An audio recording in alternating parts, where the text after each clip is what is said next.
Bienvenue, aujourd'hui on part à la découverte d'un trésor architectural et social complètement méconnu au fin fond du Maroc, les ziggoudars. Ce sont des constructions incroyables, très anciennes, qui nous racontent une histoire fascinante de survie, d'ingéniosité et de vie en communauté. Alors, imaginez un peu ça. Un système bancaire bien plus ancien que la plupart de nos banques modernes qui est littéralement en train de tomber en poussière. C'est tout le paradoxe de ces ziggoudars. Pour vous donner une idée, les plus vieux documents qui géraient ces lieux, qu'on appelle les louches, datent du XVe siècle. Oui, du XVe siècle. Et il y en a combien, à votre avis?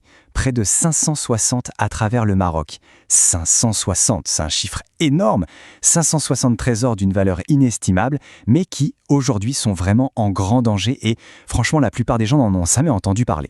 On va plonger dans le vif du sujet. Parce que le premier point, qui est crucial, c'est de bien comprendre que ce patrimoine culturel exceptionnel est tout simplement en train de disparaître sous nos yeux.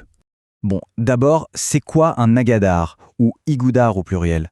En langue amazigh, le mot a plusieurs sens. Ça peut vouloir dire forteresse, mur ou, plus spécifiquement, grenier collectif. Vous voyez, c'est déjà bien plus qu'un simple endroit où on stocke des choses. Et ça nous amène directement à leur aspect peut-être le plus impressionnant, leur conception. C'était de véritables citadelles. Chaque tribu avait le sien, son propre grenier, sa propre forteresse. Sa taille dépendait simplement du nombre de familles dans le village. Ce qui est fascinant, c'est que chaque agadir est unique. Il est parfaitement adapté à sa communauté et à son environnement. Il n'y en a pas deux pareils. Et c'est là qu'on voit tout le génie de l'adaptation. Les matériaux, ils prenaient ce qu'il y avait sur place. Dans les montagnes de l'Anti-Atlas, on utilisait les bois locaux comme l'arganier ou le laurier rose. Mais dans les plaines, on servait du pisé, une technique ancestrale de terre battue. C'était une architecture bioclimatique bien avant que le mot existe. Il ne s'agissait pas juste de stocker, mais bien de protéger. On avait des remparts hauts de plusieurs mètres parfois, des tours de guet et même une sorte de première ligne de défense végétale faite de cactus bien piquants. Ces structures étaient conçues pour être quasiment imprenables. Mais la fonction la plus surprenante de ces greniers, et là on touche au cœur du sujet, c'est leur rôle de système bancaire. Et un système ultra sophistiqué. Khalid Alayoud, qui est un expert du sujet, il n'hésite pas une seconde. Pour lui, c'est tout simplement le premier système bancaire de l'humanité. Et quand on regarde comment ça fonctionnait, on comprend pourquoi il dit ça. À l'intérieur, on ne trouvait pas que de la nourriture, comme l'orge qui était la base de tout. Non, on y mettait aussi tout ce qui avait de la valeur. Des bijoux en argent, bien sûr, mais aussi les documents les plus importants d'une vie, comme les titres de propriété ou les actes de mariage.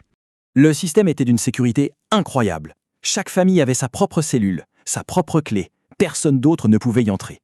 Un gardien, la mine, contrôlait scrupuleusement qui entrait et qui sortait. Et surtout, tout était régi par une charte, le loup, qui fixait les règles noir sur blanc.